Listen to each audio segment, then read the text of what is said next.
ہمارے آج کل جو طریقے اور جو ہمارے ہاں رائج ہو چکا، بس مال کماؤ مال کماؤ مال کماؤ، حلال طریقے سے کماؤ یا حرام طریقے سے، اس سے غرض نہیں۔ تو یہ سرکار نے فرمایا تھا کہ عنقریب ایسا زمانہ آئے گا کہ لوگ حلال حرام کی تمیز نہیں کریں گے، بس وہ کہیں گے بس مال آنا چاہیے کیسے بھی آئے۔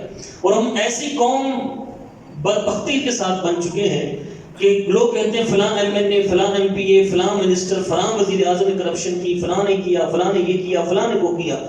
اس کا ہاتھ وہاں پہ پڑتا تھا، اس نے وہاں بے ایمانی کی ہے، اس نے وہاں بے ایمانی کی ہے۔ جس کا کوئی درمیانے طبقے پہ ہاتھ پڑا، اس نے وہاں پہ بے ایمانی کی ہے۔ اور جو ہمارے گلی کوچوں میں ریڑی والا ہے، جہاں پہ اس کا بس ہے، اس نے وہاں بے ایمانی کی، وہاں اس نے بے ایمانی کی۔ مطلب وہ جو ایک چیز ہے نا کہ ہمیں نے حلال ہی کمانا ہے، حرام کے قریب میں نے پھٹکنا بھی نہیں ہے، وہ چیز ہی ہمارے اندر سے نکل گئی۔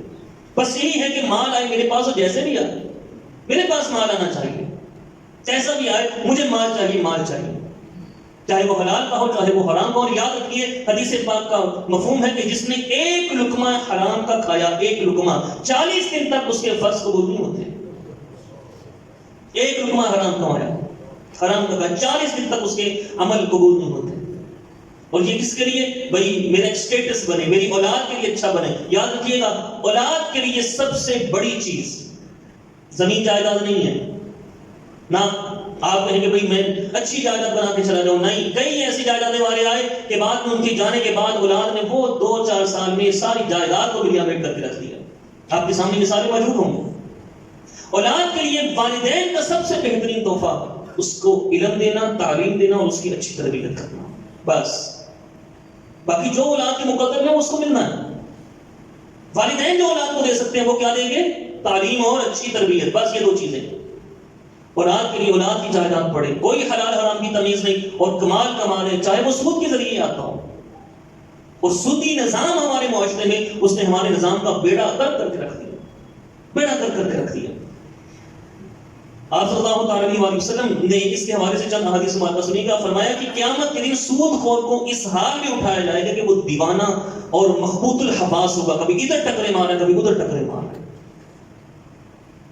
فرمایا خون کی نہر ہوگی، اس میں سے وہ نکلنا چاہے گا تو کنارے پہ فرشتے ہوں گے، وہ اس کے منہ پہ پتھر ماریں گے، اور پتھر مار کے پھر اس کو اس نہر میں گرائیں گے، پھر وہ باہر آنے کی کوشش کرے گا، پھر پتھر ماریں گے، ایسے ہی اس کے ساتھ ہوتا رہے گا۔ تو پوچھا گیا یہ کون ہے؟ فرمایا یہ جو سود کھاتے تھے، جو سود کھاتے تھے۔ لاکھ روپیہ دیا، 5,000 روپے پرافٹ، وہ پرافٹ نہیں ہے، وہ سود ہے۔ یاد رکھیے گا کہ جس میں نقصان کا شائبہ نہ ہو، نقصان آپ نے طے نہ کیا ہو، وہ مال کون سا ہوتا ہے؟ سود کا ہوتا ہے۔ کاروبار میں نفع نقصان شامل ہوتا ہے، نفع ہے تو نفع لیجیے، نقصان ہے نقصان میں برداشت کیجیے۔ لیکن ہمارے یہاں صرف یہی ایک چیز کہ نہیں، نقصان تو نقصان میں نہیں برداشت نہیں کرتا، میں تو نفع ہی لینا ہے بس۔ اور جو شخص ایسے کام کرتا ہے وہ سود کرتا ہے، سودی کام کرتا ہے وہ۔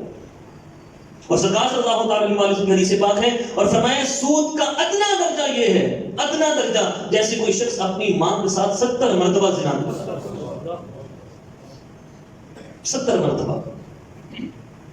وہ چیز چاہیے سود پہ پیسہ لے لو، وہ چیز چاہیے سود پہ پیسہ لے لو، اچھی شادی کرنی ہے سود پہ پیسہ لے لو، پسلی تو ہے نہیں نا اچھی شادی کرنے کی، بھائی نہیں اچھی شادی کروں گا براتی میں کیا منہ دکھاؤں گا، فلاں نے اتنی اچھی شادی کی تھی، میں نے اپنے بچے کی بچی کی اچھی شادی نہ کی، میں تو براتی میں کیا نہ اسٹیٹس برقرار نہیں رہے گا، بھائی سود پہ پیسہ لے لو۔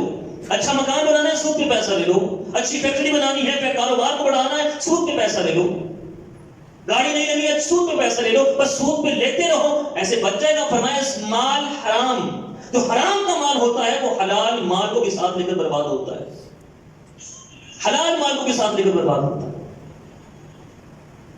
ایک شخص تھا، وہ زمینوں پہ نکلتا ہے نا، یہ بینک والے قرضہ دیتے ہیں، سونا رکھوا دیا بینک میں، کیا کہتے ہیں اس کو؟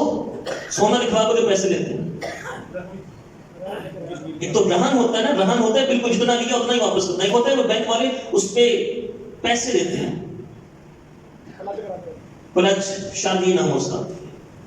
اب وہ والا معاملہ، وہ سونا رکھوا کے جناب سود حاصل کر رہے ہیں، پیسہ رکھوا کر سود حاصل کر رہے ہیں، زمین جناب زمین پہ وہ زمین کو پلج کروا کر جناب اس سے سود حاصل کر رہے ہیں۔